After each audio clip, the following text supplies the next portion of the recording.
show with me, Chris Goodrum. Right, okay. One of the most sort of continuing comments, I suppose, for want of a better word, that seems to be sort of left on the videos is, why aren't you getting so many more views? Well, that's not for want of trying, it has to be said. I mean, generally speaking, if I've got samples from distillery, distributor, independent bottling company, generally I will send them an email on the Monday and say, here's this week's episode of the show, use your samples, can you tweet it, etc, etc. And you'd be surprised at the number that I don't get a response to whatsoever, not even a sort of cheers for that mate kind of thing. And it's, not, well, I mean, yeah, I know that this week, I mean, I know if I send Adrian an email, I would certainly get a reply, and even if I said some horrible things about what he'd been bottling, he'd still reply and say, well, yeah, okay, thank you for that, but you ain't got a clue what the hell you're talking about, have you? But fear not, I mean, I'm not going to say sort of unpleasant things, and that kind of brings me on to another comment that was made on one of the videos not so long ago about I really like your videos, but everything's just nice, isn't it? And it's kind of, as you know, I mean, from those of you that watch the show regularly and have seen enough episodes, not everything is nice. I mean, obviously I'd rather not sort of review poor whiskies. I mean, nobody likes criticism at the end of the day, but I like to think I'm fair, and sometimes there are certain distilleries, Tobermory for example, although I have a Let's Show here today, that are, part of my axis of evil, so to speak, and sometimes you sort of like, you're looking forward to taste them to see whether they are actually sort of, better than what you think or have been in the past and that kind of thing. But so yeah, I like to think that that one is fair in one's criticism. It's not a case of, well, that's crap and I'll move on to something else. There's always a reasoning behind it, and so like I said, I'm kind of, it's not advertising as such, but I mean, the point being is, you're more likely to sort of, get the samples and things like that if you say nice things. And I wouldn't say nice things about whiskey I didn't think was particularly nice. I'd probably just not say anything at all about it and just not include it. I mean, no need to sort of upset people when, and as we know, there's always, when you're an independent bottler, going to be the odd cask or two that maybe isn't quite up to scratch, and considering I've tasted a number of, a lot of independently bottled whiskey, there's sometimes you think, well, maybe that one shouldn't have been bottled, and a classic example, sort of, is Claxton's. I was having a conversation with Adrian and he asked me not to include one of the particular samples that I had from the last batch that they bottled because they decided to pull it right at the last minute. They didn't think that it was in the right place or showing particularly well, and it costs a lot of money to do things like that. You've just got it all set up ready for bottling, labelling, all this kind of stuff, but it kind of goes to show that sort of, there are independents like Claxton's that are concerned about sort of like what they're putting their name to, and are quite happy to sort of say, no, we don't think that's good enough, and even if they've bought it, we're not going to release it yet, we'll probably do something else with it. And I did make some suggestions of what to do with it, and who knows, we shall see. So anyway, it's been quite a while since I've done an episode of the show on Claxton's, and it's nice to sort of like, come back to the newer independent bottling companies. And talking of new independent bottling companies, I seem to have come across another couple of fairly recent, I don't know how new they are with regards to how long they've actually been trading, but certainly they were new to me, so they will be coming up in forthcoming episodes of the show, so keep an eye out for that. So anyway, don't really think there's an awful lot else to say apart from let's have a look at today's lineup then.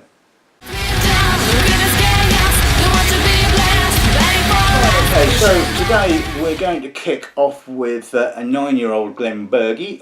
This has been aged in American oak hoggy, distilled in March of 2008 and bottled earlier this year. Bottled at 57.8%. Now, when you taste a lot of independent bottlings, like I said, you tend to see similar casks kind of cropping up. So you obviously realise that there have been batches of casks released onto the secondary market, and I suppose with the older fillings now becoming even more expensive, independents are now looking to younger spirits, and there's a lot of things like Glenburgie, Glenelgin, Craiglachy, sub 10 years old floating around, and some of it can be really good value for money. Some of it's a little bit lacking, shall we say. You're always taking a gamble, I guess, with relatively young spirits that they might not have sort of got their complexity there, but some of them can be just pleasant, fresh, nice, young, youthful, all that kind of stuff. But anyway, we shall see what that one is like. The second bottling we'll be looking at is a Benrinnes.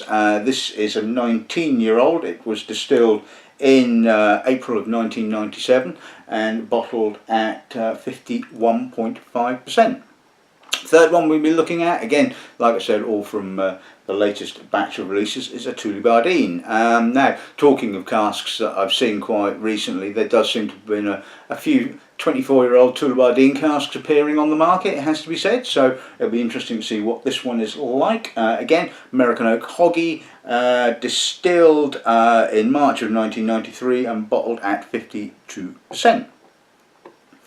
The fourth bottling we'll be looking at is the Substitute.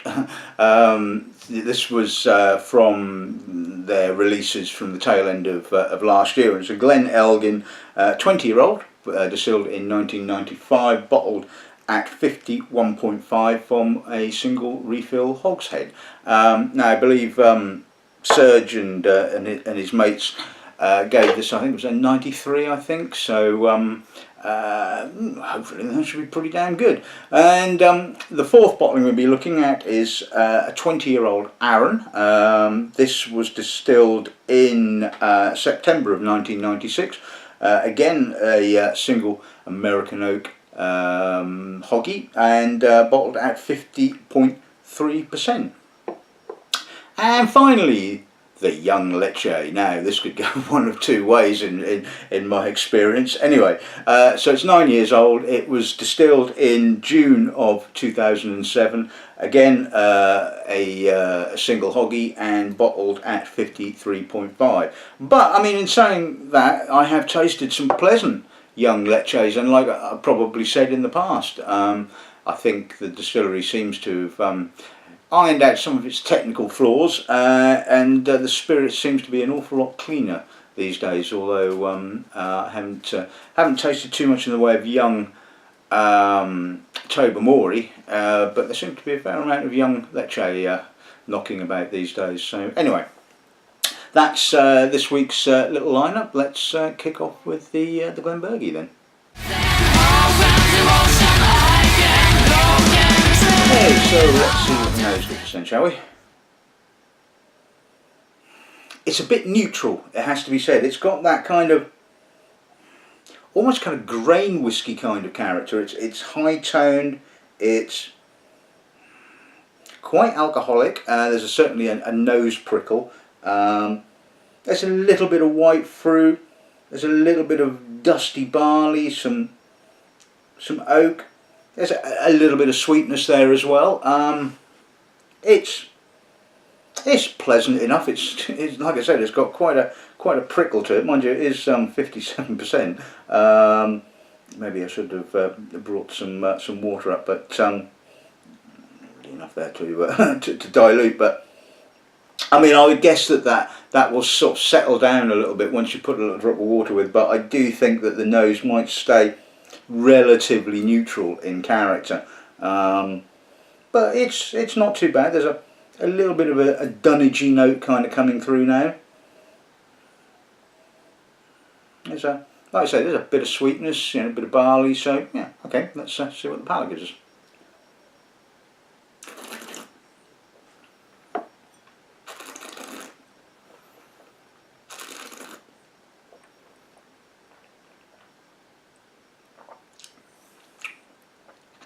Yep, you can get quite the alcohol hit. It's a little bit more oak on the palate. It's a little bit more creaminess. Again, it's pretty simplistic. There's a bit of barley, a little bit of honey, some white fruit, and you know, there's that alcohol that's almost making my eyes water, to be honest with you, and really masks the finish. Like I said, if I had a bit of water, it might have lengthened it a little bit, but I get the impression that you're not really going to get any more complexity coming out of the spirit by lowering the alcohol.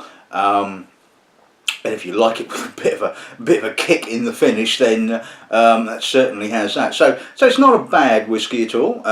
It's a bit simplistic. I mean, I would like to have seen a little bit more character, a little bit more age possibly, but I can see why it was bottled. And you know, there's sort of, you know, somebody for each bottling, so to speak. So yeah, not too bad to start off with.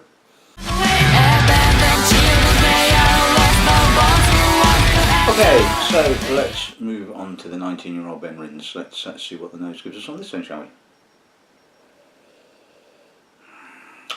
Slightly perfumed, which is relatively unusual for Benrinnes, it has to be said. Some nice honey. There's a little bit of sawdusty oak. It's showing a little bit of maturity. In actual fact, some lovely honey coming out now. It's got that lovely, almost kind of slightly between thick-set and runny honey, if you see what I mean. There's a little bit of spice. There's a little bit of almost kind of Turkish delight as well. That sort of rosewater, rose petal kind of character. Sort of almost Auchentoshan-like, which is again really unusual for Benrinnes. It's getting quite strawberry-like as well. You know, this is, the longer it's left in the glass, the more I'm convinced this is actually Auchentoshan, not Benrinnes. Very, very unusual. Certainly not what you'd expect from this particular distillery. I mean, I don't think they ever played around with you know, triple distillation. It might have been an experimental batch they did, but yeah, that's interesting. I mean, it's pleasant. Yeah, I like Auchentoshan. I like that kind of rose petally Turkish delighty character, and it's not too sweet as well. Some Auchentoshans can get a bit too sweet, you know, almost confected. This has got, you know, some nice oak and a little bit of citrus, just to sort of like just take that edge off the sweetness. Anyway, let's see what the nose gives us, the palate gives us, I should say.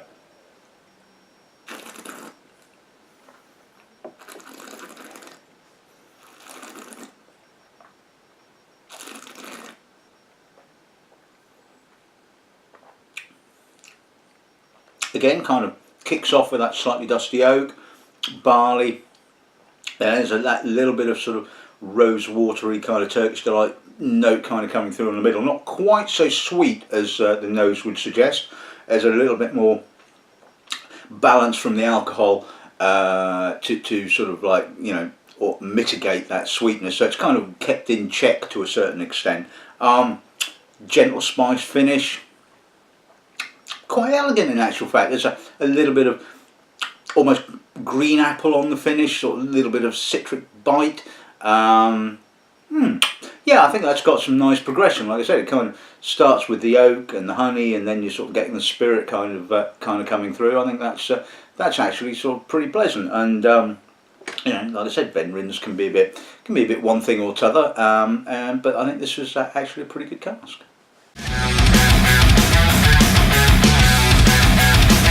Okay, so let's move on to the Tooley then. Let's see what the nose gives us on this then, shall we?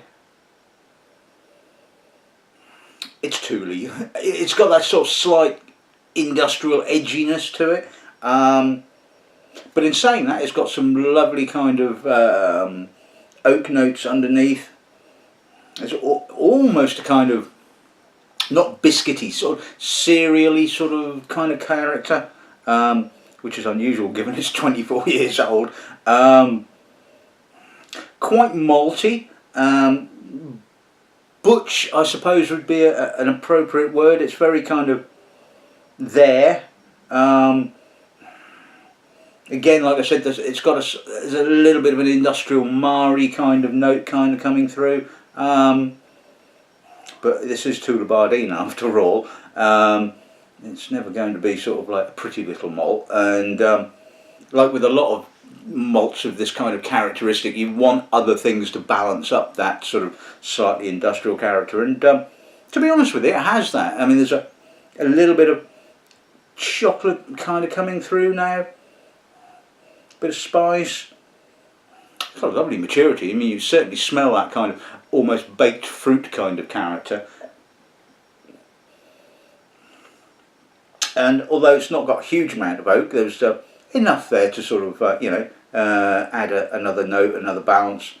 So yeah, not bad notes. Let's see what the palate's like.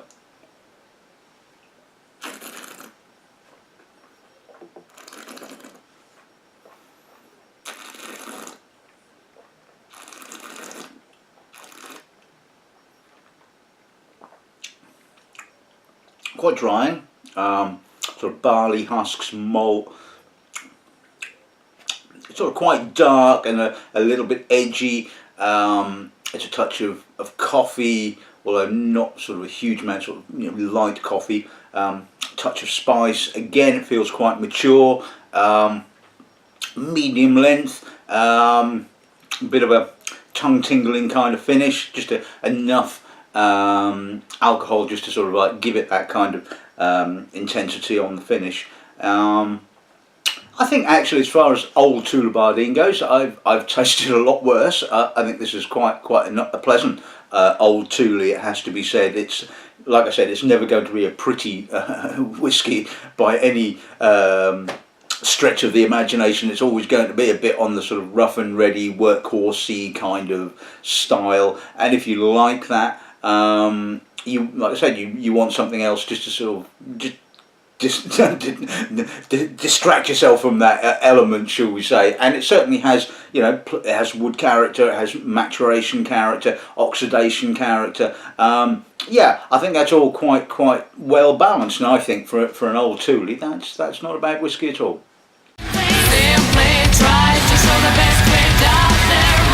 Okay, so let's move on to the Glenelgin. Now, I mean, as a distillery itself, it's not one of the most well-known of distilleries, but I think it is one of the most consistent in actual fact. I mean, I think I've only ever tasted what I would consider to be one ropey bottling of Glenelgin, and there's a lot of it that appears in the independents. I mean, McPhail's regularly bottle a Glenelgin in their Connoisseur's Choice range, which I think has always been pretty good. And well, I think pretty much I would give this an A rating. If I was rating distilleries A to D, which I think is pretty good.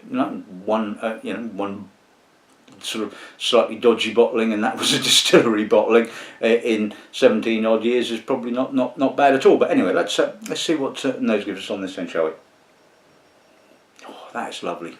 That really is nice. That's fragrant, aromatic, juicy. It's got sort of orange blossom honey, dusty oak, dusty barley, almost a violetiness as well.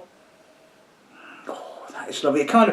It's sort of, if you can imagine an uncoastal Bamor, maybe not quite so malty.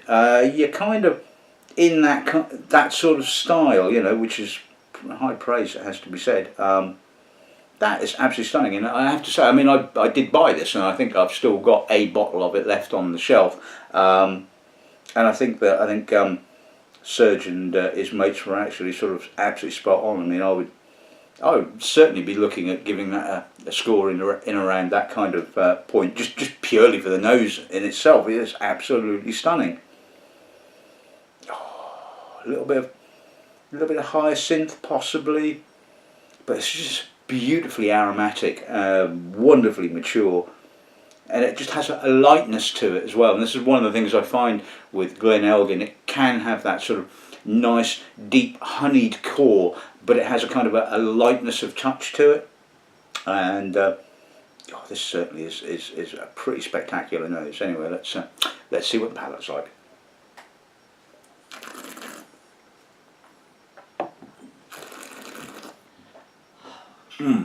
That's absolutely fantastic whiskey. It's sort of gorgeously honeyed to start off with, a little bit of oak. Again, that slight violety note that one detected on the nose. Some lovely barley, really long. Some lovely sort of soft, slightly drying spices, a little bit of coffee. Absolutely stunning whiskey, it has to be said. Yeah, not much more you can say about that apart from, yep, that is a damn good whiskey.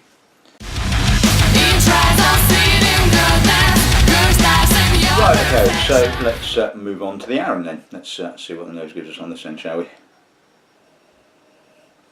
That's a chunky, malty, almost kind of beefy, I suppose, if you like, Arran. And I have noticed that sort of sometimes Arran with age can get like this, you know, you lose that sort of like, you know, over tropical fruit kind of character, and it becomes quite sort of malty and dense. There's a lot of wood spice, a lot of wood notes, a lot of coffee, almost chocolate. There's a little rose petal mar, which kind of seems to indicate that this is maybe on the cusp of turning, should we say, but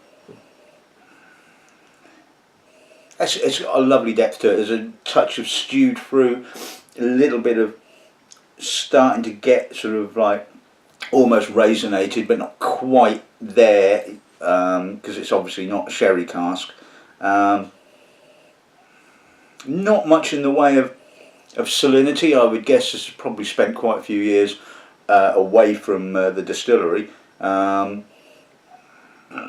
But it's like I said, it's robust, it's beefy, it's malty. It's yeah, this is a, you know, it's a nice whiskey. It's good. It's been bottled just about at the right time, shall we say? Anyway, let's see what the palate's like.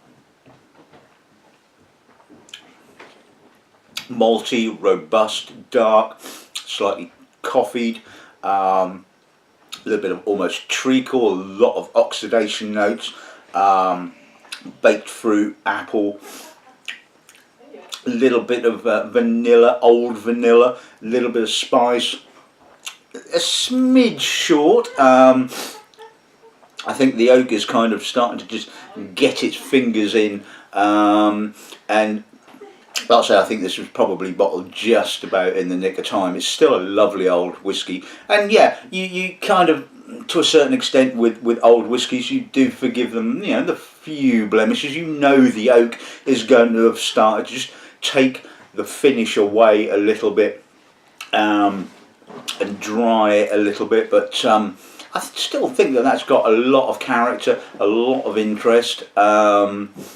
And like I said, it's Arran, as you may or may not have sort of seen it before, and this I think is one of the wonderful things about the independent bottle, the independent sector as a whole. You know, you're getting a single cask, you're getting, you know, a snapshot, not necessarily how the distillery kind of portrays itself, but it's probably not a more realistic portrayal of the distillery, but it's just an interesting facet of those particular distilleries. So so anyway, yeah, I think that's good. It's not too bad at all. Quite pleasant in actual fact.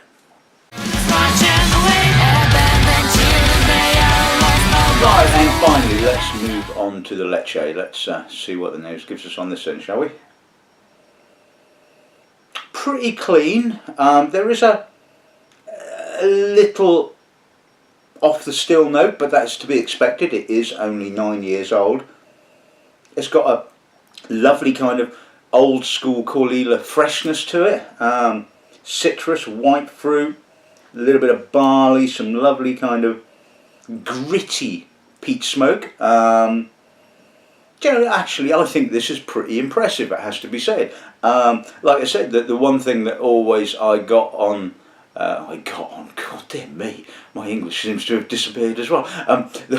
The thing that often I found with Lecce and Tobermory, especially at a young age, is that bloody cardboardy note. That sort of murky spice and dirtiness. And I'll give it the dues. They have the spirit is now really clean, and this is, to me, this is what Lecce should be about. That gritty, dusty peach smoke, and freshness. And this has it. This is really, really good. And like I said, you don't hear me saying that about members of the Axis of Evil. I still think it's probably too soon to sort of like, elevate them out of that. But I mean, certainly they're going in the right direction.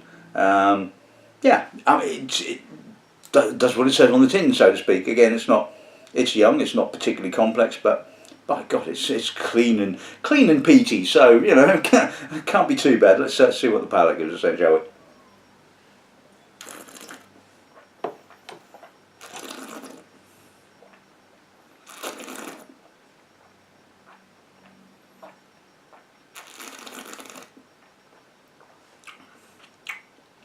Wow, that sort of peat smoke sticks to the inside of your mouth. Gritty, dusty, almost primal. It's really coal. It's like taking a piece of coal and just licking it. I mean, it's that pure when it comes to sort of like that smoke. Again, sort of crisp white fruit, clean. None of this cardboardy business. None of this murky spice notes and all that kind of stuff. Pristinely clean, smoky, dusty, earthy.